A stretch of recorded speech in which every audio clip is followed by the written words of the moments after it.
funciones trigonométricas. Primero partamos de considerar un triángulo rectángulo, que es aquel que tiene un ángulo recto, que se simboliza así, de esta forma, cuyos catetos miden longitudes A, uno de ellos, y B, el otro. Números reales, sería de esperar números reales positivos, porque son longitudes, aunque esto se puede,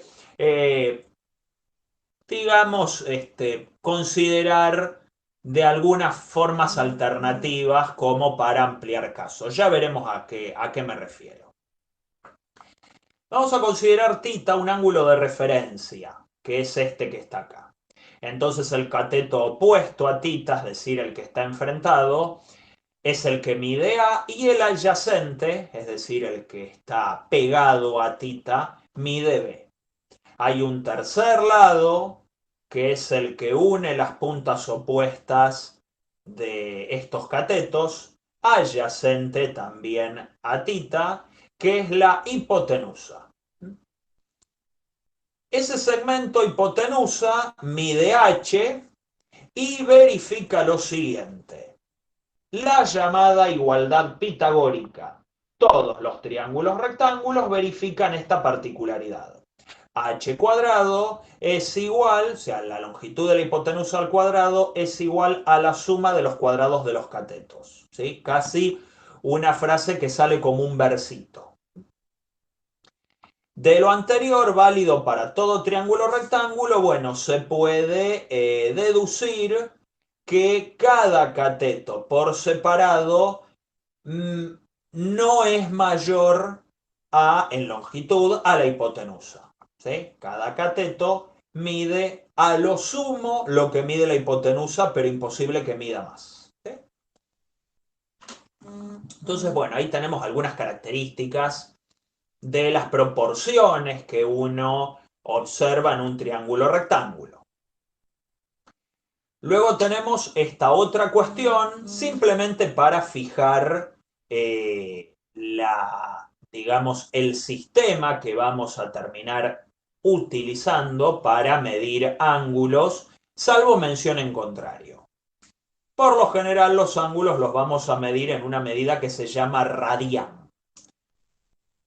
¿Qué es un radián? Bueno, es cuando esta longitud de arco, ¿sí?, contando a partir de este punto de partida donde yo tengo la manito, el cursor ahora, ¿sí?, contando a partir de allí, cuando la longitud de este arco iguala al radio de la circunferencia.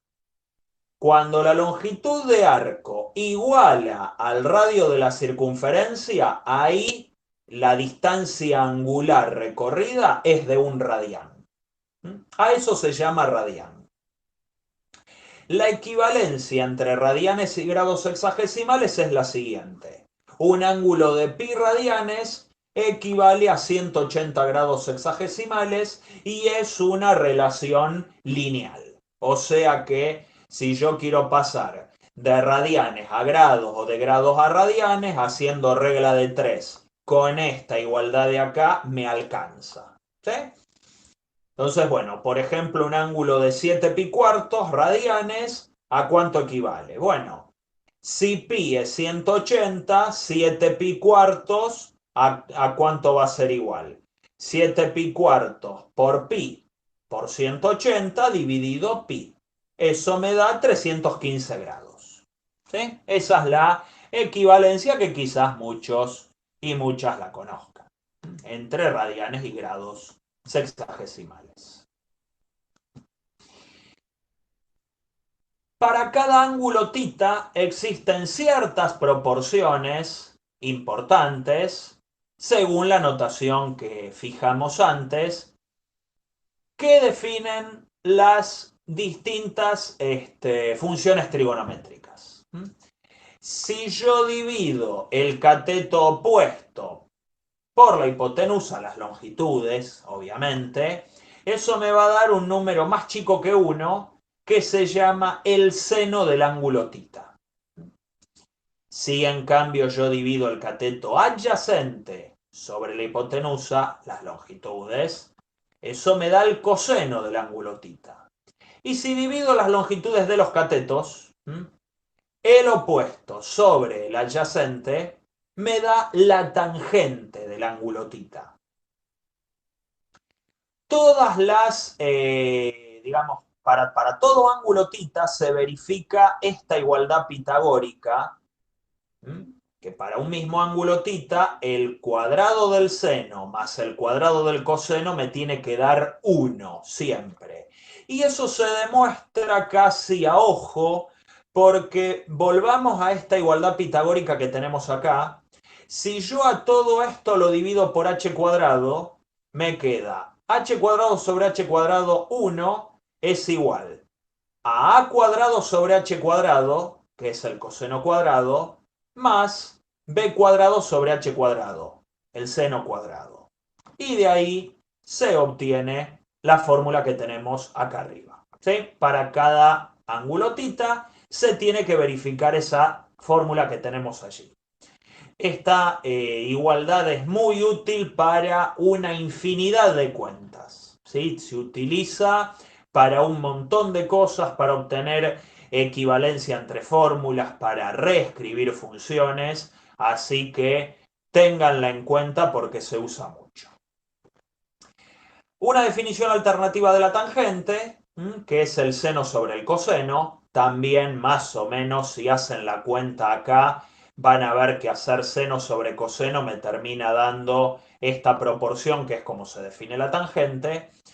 Y luego otra fórmula también interesante son el seno y el coseno de la suma o resta de ángulos, que son estas igualdades que están acá.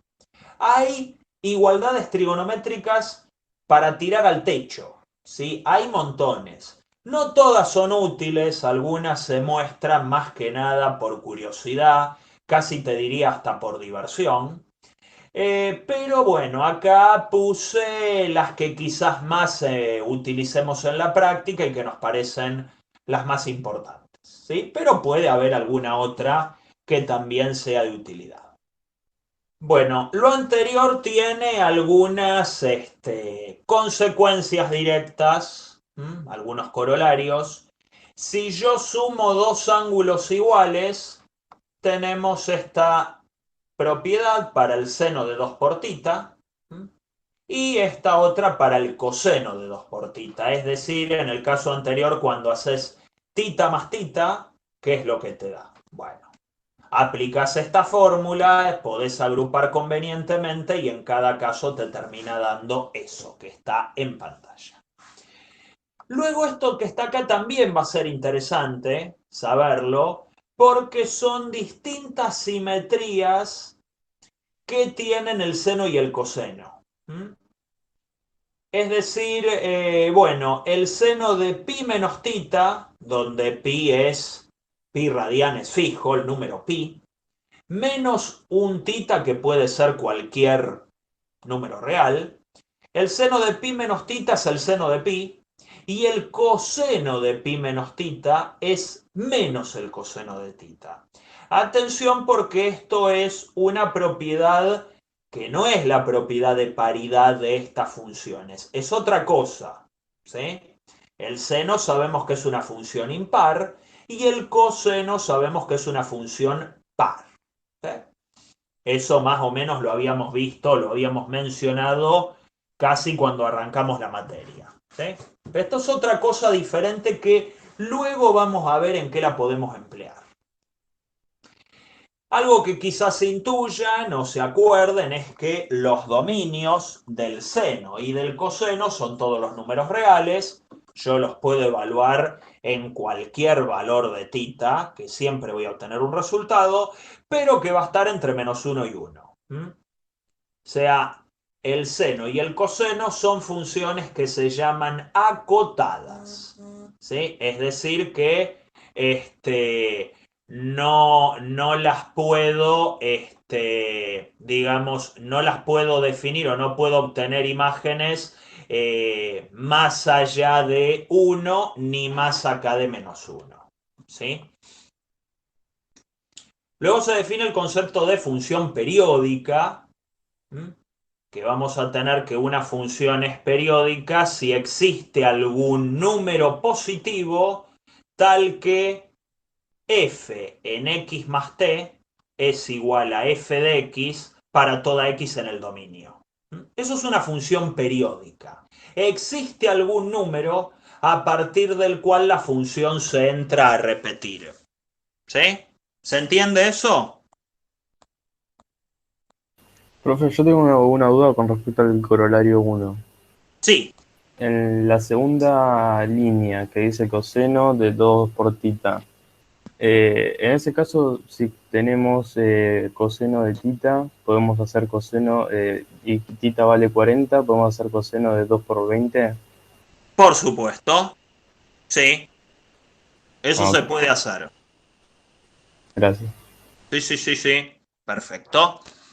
Entonces, bueno, ahí tienen, eso se puede utilizar perfectamente. Sí, sí. Pero bueno, hay que ver, o sea, utilizarlo de manera conveniente. Bueno, las funciones seno y coseno tienen periodo 2π. En intervalos de medida 2π se empiezan a repetir. ¿Sí?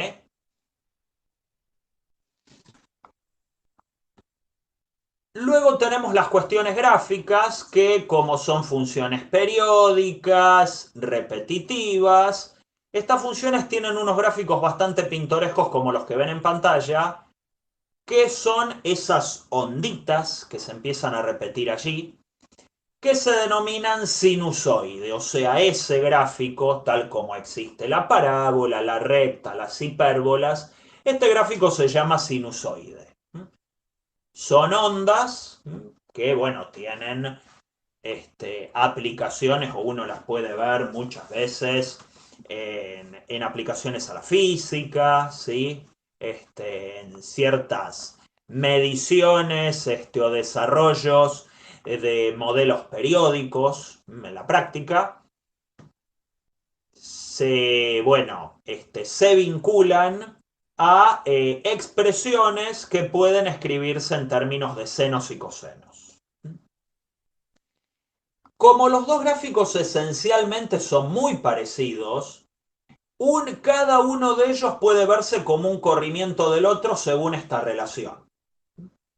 Seno de x lo puedo ver como el coseno de x menos pi sobre 2, y si ustedes hacen la cuenta del coseno de una resta o del coseno de una suma, van a ver que eso es cierto, ¿sí? Terminan haciendo la cuenta y les termina dando que esa igualdad es válida, por si quieren convencerse de que esa igualdad es cierta, pero ya más o menos me dijeron la vez pasada que estuvieron viendo en la práctica con Carla corrimientos de funciones, entonces pueden ver que lo que le pasa al coseno en menos pi sobre 2 es idéntico a lo que le pasa al seno pi sobre 2 lugares hacia adelante. Bueno, entonces es una al corrimiento de la otra. ¿Eh? Bien, acá hay una relación importante, como para tener en cuenta, porque algunos ejercicios se pueden resolver observando esto que tienen en pantalla. Consideremos la circunferencia de radio 1, es decir, aquella que del borde al centro tiene distancia 1. ¿Sí? Entonces yo puedo trazar un triángulo rectángulo de esta forma, o sea, tomo un segmento que vaya del centro al borde, otro segmento sobre el eje X y trazo un triángulo rectángulo así. ¿Cuál es la ventaja de trabajar con radio 1? Y que acá la hipotenusa de este triángulo va a medir 1, por lo tanto, lo que mida el cateto opuesto va a ser exactamente el seno de este ángulo, y lo que mide el cateto adyacente va a ser exactamente lo que mide, o sea, va a ser exactamente el coseno de este ángulo. ¿Sí? Entonces, como que utilizamos la circunferencia de radio unidad como para ver explícitamente a dónde están ubicados el seno y el coseno. Y acá nos podemos dar el lujo de extendernos a situaciones donde el ángulo alfa que tenemos acá no necesariamente esté entre 0 y 90 o entre 0 y pi sobre 2 utilizando radianes. Yo el ángulo alfa lo puedo extender hasta toda la circunferencia, incluso considerando ángulos negativos o ya escapándonos un poco de las ataduras que proponen las dimensiones de un triángulo rectángulo. O sea, como que ahí está esa extensión en la definición del seno y del coseno. ¿Sí? La función tangente, que la dejé aparte porque le pasan algunas cosas particulares, como ya habíamos visto, es el cociente entre seno y coseno. Es periódica con periodo pi, o sea, tiene la mitad del periodo del seno y del coseno. El dominio de la tangente son todos los reales menos los ceros del coseno. Vieron recién en el gráfico que el coseno, que es la función azul, se anula infinidad de veces, ¿sí? En pi sobre 2, 3 pi sobre 2, menos pi sobre 2, menos 3 pi sobre 2, así en los múltiplos impares de pi sobre 2. Ahí es donde se anula el coseno. Y bueno, son los elementos, los números reales que hay que eliminar para poder definir correctamente la tangente, para poder definirme el dominio de la función tangente. Por otro lado, la imagen de la función tangente son todos los números reales. Y a los efectos de definirnos la inversa, yo me puedo asegurar un intervalo que incluya el cero, un intervalo simétrico con respecto al cero, entre menos pi sobre 2 y pi sobre 2, donde la función tangente es inversible. La función tangente alcanza todos los números reales una única vez. Claro que se empieza a repetir. Entonces, como es periódica, se repite, a mí no me sirve la tangente definida en todos los números reales. Pero me agarro este intervalito entre menos pi sobre 2 y pi sobre 2, si una de estas ramitas, donde la función tangente alcanza todos los números reales. ¿Sí? Luego, total, para los intervalos que siguen, esa gráfica se entra a repetir. La ventaja que tiene esta es que, bueno, es un intervalo simétrico con respecto al cero, incluye al cero y eso, bueno, tomarlo como intervalo de referencia está bueno. Y acá hay algo que desafía un poco la lógica, porque tenemos una función periódica con infinitas asíntotas verticales, como pueden ver aquí. En cada lugar donde el coseno se anula, el seno vale 1 o menos 1. Entonces tenemos infinitas asíntotas verticales, ahí, ¿no? Donde la función tangente cerca de estos múltiplos impares de pi sobre 2 alcanza valores tan altos, en valor absoluto, obviamente, como 1 de C. ¿Sí? ¿Alguna duda hasta acá?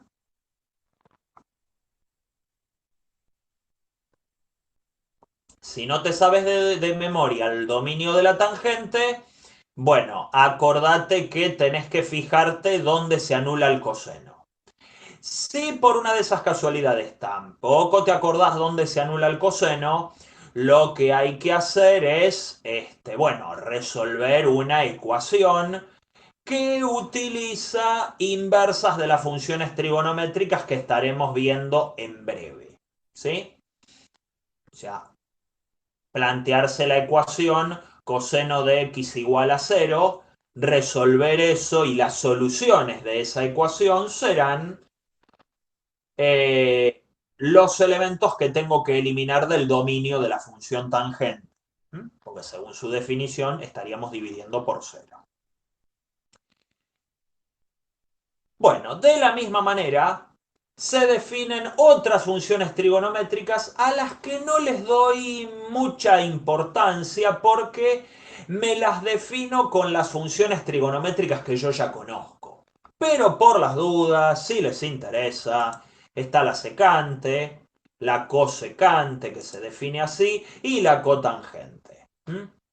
¿Sí? Son estas. Y acá tenemos el simpático grafiquito de la cosecante en anaranjado y la secante acá en lila. La cotangente se las debo, ¿sí? Pero bueno, son gráficos más o menos así. Obviamente, como estas funciones son también periódicas como la tangente y son uno dividido algo que se anula infinidad de veces, van a tener infinidad de asíntotas verticales, ¿sí? Entonces, también son periódicas, como era de suponer.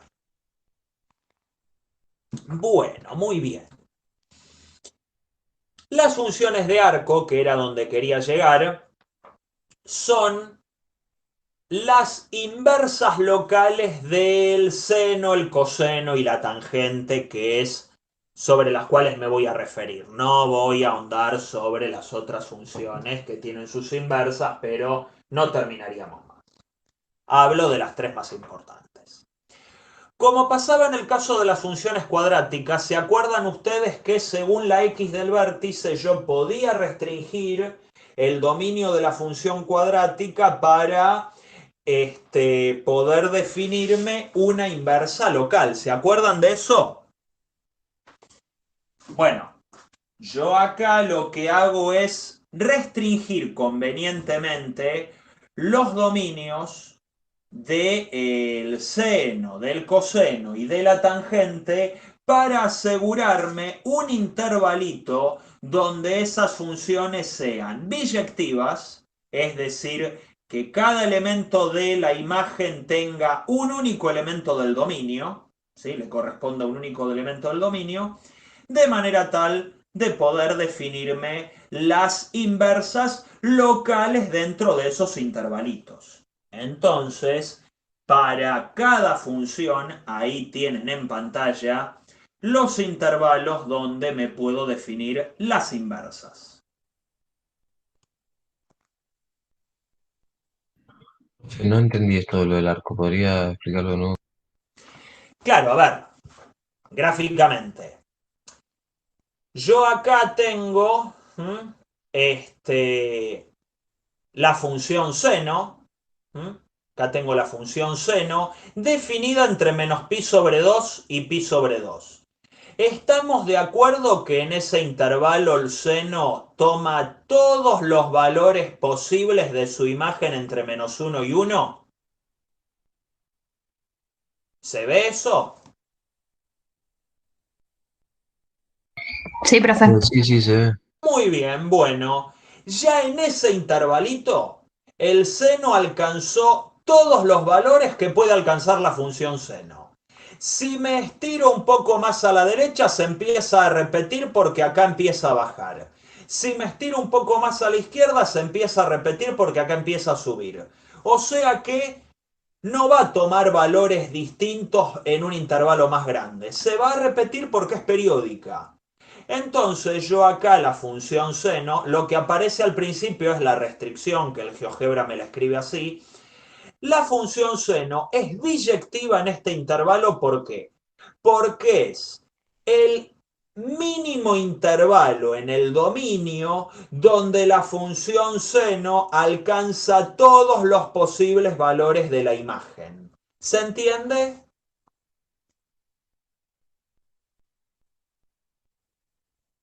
Y es allí donde tiene sentido calcular una inversa, que es esa que tienen en pantalla.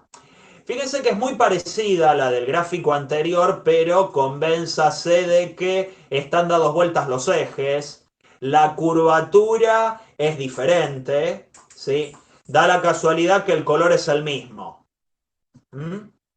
Pero bueno, estamos de acuerdo que ese es el gráfico de una posible inversa que si yo rotara este gráfico, lo diera vuelta, nos terminaría quedando una función así. ¿Mm?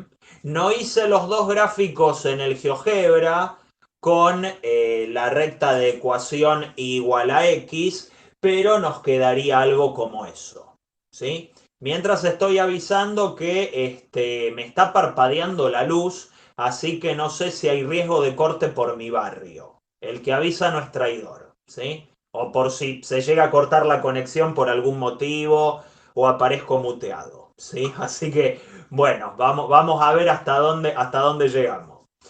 Bueno, se llega a ver la diferencia sutil entre las gráficas de el seno restringido y el arcoseno.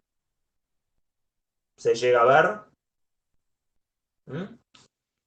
Claramente el dominio del arcoseno es la imagen del seno, menos 1, 1, y la imagen del arcoseno es la partecita del dominio del seno donde tiene sentido definirle la inversa. Ustedes pueden decir, bueno, a ver, ¿y vos no podés agarrar un intervalo que arranque en pi sobre 2 y llegue hasta 3 pi sobre 2 y definirte la inversa allí? Sí, también. O sea, me va a quedar escrito de otra forma, o sea, acá el gráfico va a quedar un poco más arriba, entre pi sobre 2, ¿sí? O sea, va a arrancar así y va a ir así para arriba. Bueno, me salgo de la pantalla, pero va a ir así para arriba. Lo podés hacer. Pasa que la gracia que tiene es que pasa por el 0, 0. Por lo general, ante multiplicidad de intervalos donde las funciones trigonométricas periódicas son biyectivas, bueno, tomamos aquel intervalo que contiene al 0 para definirnos la inversa allí. Es eso, ¿sí? Como para referencia y para no andar trabajando con multiplicidad de inversas. Entonces acá, cuando yo te hablo de arcoseno, estamos hablando de la inversa del seno definida en el intervalo menos pi sobre 2, pi sobre 2. Yo te tendría que aclarar si estoy utilizando otro intervalo. Cuando no te aclaro es porque es este. Y no he visto ejercicios donde haga falta definirse la inversa del seno en otro intervalo. ¿Sí? Así que bueno. Con el arco coseno pasa algo parecido y nos da ese gráfico. Ahí tienen el dominio y la imagen del arco coseno. El coseno es inversible, como vimos antes, entre 0 y pi. Acuérdense que el coseno es como la función seno corrida. Así que entre 0 y pi es inversible el coseno, alcanza todos los valores posibles. Si quieren pueden ver por acá el coseno. Ven que entre 0 y pi alcanza una única vez todos los valores entre menos 1 y 1. Pasa que arranca arriba y baja hasta menos 1.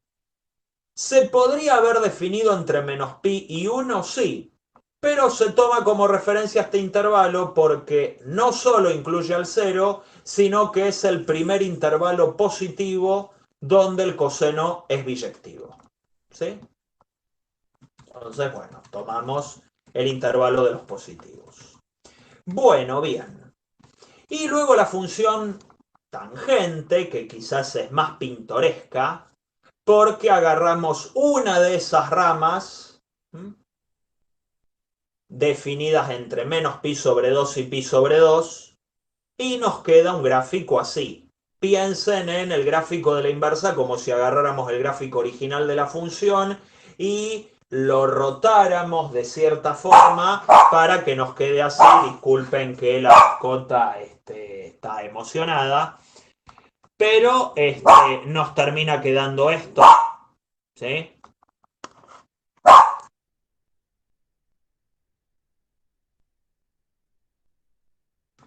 Sí, pues sí, está ahí escucho algo. ¿Se entiende hasta ahí? ¿Se entiende por qué este gráfico queda de esta forma? Fíjense que el dominio del arco tangente, sí se puede definir para todos los números reales porque se vincula a la imagen de la tangente, mientras que su imagen es la parte del dominio de la tangente donde tiene sentido calcular la inversa, ¿sí? Entre menos pi sobre 2 y pi sobre 2, ¿sí? Así que bueno, eso es lo que nos da la función arcotangente, que se usa en algún ejercicio, incluso en algunas aplicaciones bastante delirantes, ¿sí? Sobre todo cuando vean integrales en algún momento, algún cambio de variable que recurre a esta función y que no, uno dice por qué usan la función arcotangente, de dónde sale este engendro. Bueno, o sea, a veces se usa. Bien, bien, bueno.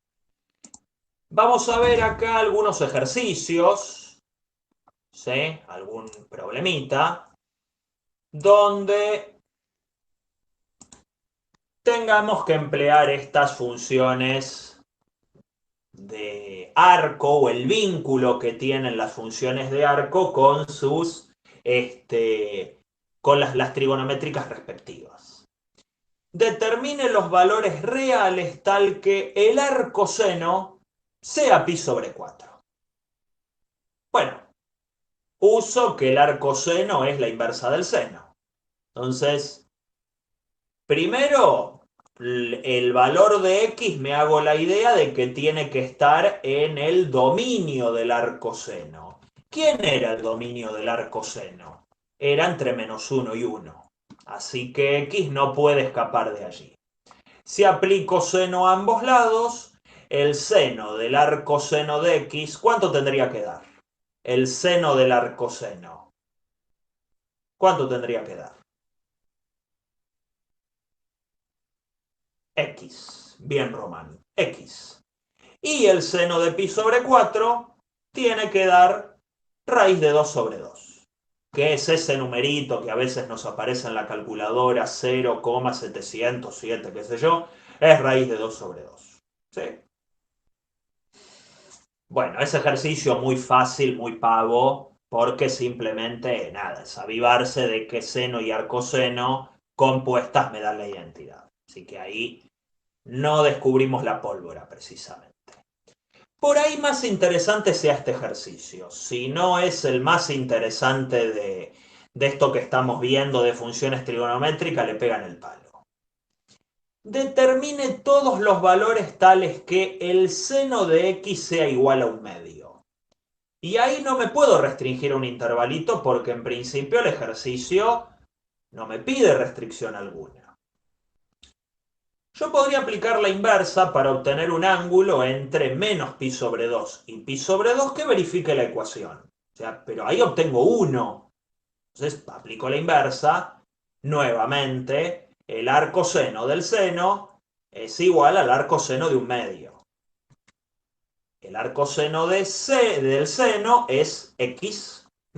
Y del otro lado, lo que nos da la calculadora, ¿sí? Porque esta es la cuenta que hace la calculadora. Ustedes en las calculadoras científicas tienen esa teclita que dice seno a la menos 1, coseno a la menos 1. Bueno, esas son las funciones de arco. Entonces, el arcoseno de un medio, la calculadora nos va a dar pi sobre 6. Posiblemente la calculadora les informe este número 0, 52, 35, 98, bueno.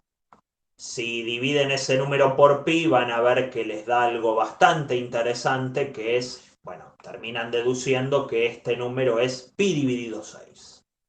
Y ese es uno de los ángulos que nos termina dando la calculadora o la aplicación de la función inversa. ¿Sí? Claro que como nos pide todos los x tales que el seno vale un medio y bueno, yo lo que tengo que tener en cuenta es que la función seno se repite cada 2pi, le agrego vueltas. ¿Qué es agregar vueltas? Sumar 2k por pi. K es el número de vueltas, en sentido antihorario si son positivas y en sentido horario si son negativas. Por ahí preguntan si hay que cambiarle el modo a la calculadora. Sí, conviene trabajar en modo RAD. Si no saben, luego me consultan y les digo cómo cambiar de modo. Pero hay que trabajar en modo RAD. Y si no, bueno, utilizan la regla de 3 que vieron antes. Si no pueden cambiar de modo por algún motivo, utilizan la regla de 3 que vieron antes para pasar de grados sexagesimales a radianes. ¿Sí? Bien. Pero ¿qué ocurre? ¿Son esas las únicas soluciones posibles? Y van a ver que no. No son las únicas soluciones las que me da la calculadora. Puede haber otras. Entonces, bueno, vamos a ver quiénes podrían ser esas otras. Fíjense que en las proporciones que les había comentado yo antes, esas de si yo agarro la circunferencia de radio 1, ¿sí? Bien, bien Micaela, va por ahí, en el segundo cuadrante. Sí, esas salen con este método. Si yo tomo la circunferencia de radio 1 y me defino una, digamos, el ángulo, marco la recta que pasa por I igual a 1/2. Acuérdense que en el eje Y, en la circunferencia de radio 1, va marcado el seno del ángulo de apertura que va quedando, mientras que en el eje X va quedando el coseno. Por lo que les comenté hace un rato acerca de las proporciones en la circunferencia. Entonces, este ángulo X, una vez que lleguemos a este punto donde la recta de ecuación y igual a 1/2 corta por primera vez o en el primer cuadrante a la circunferencia de radio 1, voy a tener el ángulo cuyo coseno va a estar más o menos por acá, ¿sí? Y cuyo seno va a estar exactamente en 1/2. ¿Sí? Por eso marqué el eje Y, porque ahí es donde vive las imágenes de la función seno. Claro, ese es el que me da la calculadora. Pero, ¿qué hay de este otro? Ahí el GeoGebra me informa que hay un ángulo de más o menos 150 grados y que es tan válido como el que habíamos visto en la diapo anterior. Ese ángulo de allí. Este ángulo también cumple que si yo tomo un segmento que vaya desde el origen hasta la otra intersección de la recta igual a 1/2 con la circunferencia en el segundo cuadrante, como bien notó Micaela, voy a tener otro ángulo que no me lo informa la calculadora, ni me lo va a dar la función arcoseno. Entonces, ¿cómo hacemos para obtenerlo? Bueno, fíjense que ese otro ángulo tiene cierta relación de simetría y ahí me sirve mencionar la simetría para recordarles la propiedad que les comenté hace un rato. Eso de que cuánto daba el seno de pi menos tita, el coseno de pi menos tita. Bueno, ese tipo de propiedades sirven para usarse acá.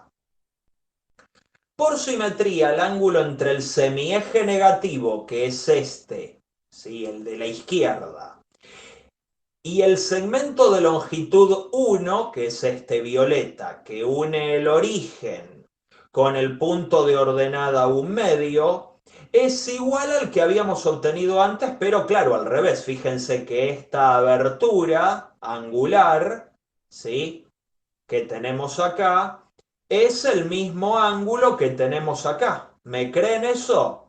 ¿Sí? Este ángulo tiene que ser igual a este de acá. Solo que lo estoy considerando al revés. Estoy abriendo al revés. Pero ¿se entiende que es la misma abertura? ¿Se llega a ver eso?